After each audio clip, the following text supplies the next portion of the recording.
Mixing জারের ভিতরে আম, ডিম, দুধ দিয়ে খুবই ভাইরাল একটা রেসিপি হতে যাচ্ছে। যদি দেখতে হয় চোখ রাখতে হবে এই রেসিপির দিকে, কমেন্টে জানাতে হবে কেমন হয়েছে।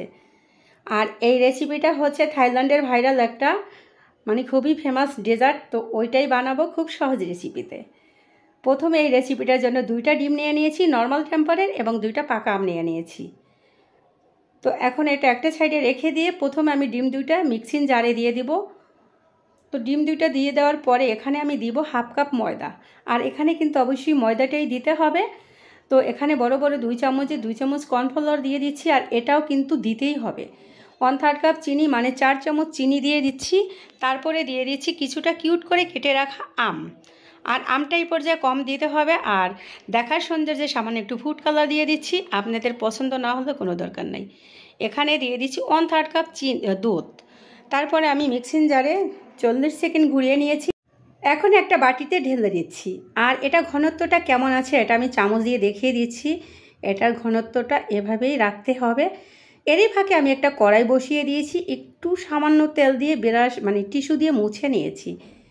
তো এখন দিয়ে দিচ্ছি ব্যাটারটা 1 চামচের কম, 1/2 চামচের একটু বেশি করে দিয়ে এভাবে আমি করে নিচ্ছি। আর এটা কিন্তু উল্টে দেওয়া যাবে না, একটা সাইড একটু কালার আসবে কোনো ব্যাপার না, অপর সাইডটা কিন্তু উল্টে দিবেন না। তো একে একে সব রুটিগুলো আমি করে নিচ্ছি। আর এইটা কতটা সফট হয়েছে দেখে বোঝা যাচ্ছে, তাই না? তো এখন এটাকে আমি একটা সাইডে ঠান্ডা হতে রেখে দিয়ে পরবর্তী স্টেপে যাব, আর সেটা হচ্ছে এখানে আমি নিয়ে নিয়েছি হুইপ ক্রিম। 1 কাপের মতো নিব, আর এই ক্রিমটা অনেক ঠান্ডাই আছে। তো 1 কাপের মতো নিয়ে 3 থেকে 4 মিনিটের মতো আমি বিটার দিয়ে বিট করে নিব। তো 3-4 মিনিট পরে ফিরছি, আর এটা কতটা পারফেক্ট হয়েছে দেখেন। এটা এই টাইপেরই করে নিতে হবে। ক্রিমটা কিন্তু এই যে পড়ে যাচ্ছে না, আমি উল্টে দেখিয়ে দিচ্ছি। তো এখন আবার সেই রুটি আমি একটা একটা করে নিব, আর এটা কিন্তু উল্টো করে নিব। তো রুটিটাকে এখন উল্টো করে নিয়ে আমি ওই ক্রিমগুলো একটা ক্রিম ব্যাগে কেকের যে কেক বানানোর যে প্যাকেটগুলো থাকে না, ওটার ভিতরে নিয়ে নিয়েছি। এটার নামটা এখন মনে আসতেছে না, সরি। তো যাই হোক, এখন আমি ক্রিম দিয়ে দিয়েছি। ক্রিম দিয়ে তারপরে আমি আমের টুকরা 2টা করে দিয়ে দিয়েছি। আর এখন কিভাবে কি করছি এটা কিন্তু দেখে বুঝে নিতে হবে, বলে দেওয়ার কিছু নাই। তবে এই যে শেপ দেওয়ার ব্যাপারটা, এটা আপনারা আপনাদের পছন্দ মতো দিতে পারেন। 4 কোনা, রোলের শেপ, যে কোনোভাবে শেপটা আপনারা পছন্দ মতো দিতে পারেন। তবে এইভাবে যদি দেন ক্রিমটা কোনো বের হওয়ার সম্ভাবনা থাকে না। ও সরি, এটা কিন্তু পাইপিং ব্যাগ আমি ভুলে গিয়েছি। পাইপিং ব্যাগ দিয়ে যদি দেন সহজ হয় জিনিসটা, ক্রিমটা ছড়িয়ে যায় না। তো এই কারণে আমি পাইপিং ব্যাগে নিয়ে নিয়েছি। পাইপিং ব্যাগ আপনাদের হাতের কাছে না থাকলে কোনো ব্যাপার না, চামচ দিয়েও দিতে পারেন। তো এখন আমি সবগুলো ওভাবে করে নিয়ে 3টা রুটি একাত্রে করে নিয়ে আমি বড় সাইজের একটা বানিয়ে নেব।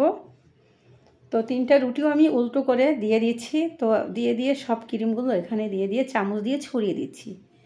তো চামচ দিয়ে ছড়িয়ে দেওয়ার পরে তারপরে কিন্তু এখানে আমি কেটে রাখা আমগুলো সবগুলো দিয়ে দিব। তারপরে আবার উপরে দিয়ে একটু ক্রিম দিয়ে সুন্দর করে বটে নিব একটা সাইড দিয়ে।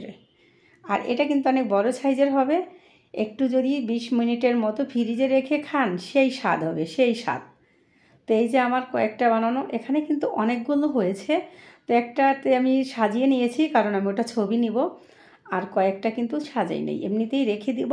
তো একটা আমি কেটে দেখিয়ে দিচ্ছি। আর এটা 20 মিনিট থেকে 30 মিনিট নর্মাল ফ্রিজে রেখে যদি খান সেই রকম টেস্ট লাগবে।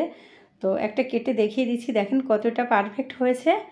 তো আর এটার থাইল্যান্ডরা খাবে কেন, হংকংরা খাবে কেন, বাজারে আম থাকতে থাকতে আমরাও কিন্তু খেতে পারি।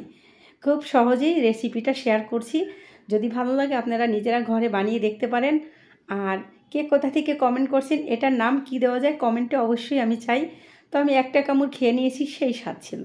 তো বড়টাও একটু কেটে দেখিয়ে দিয়েছি, যেহেতু বড় সাইজের একটা বানিয়ে নিয়েছি, সেটাও কতটা পারফেক্ট হয়েছে।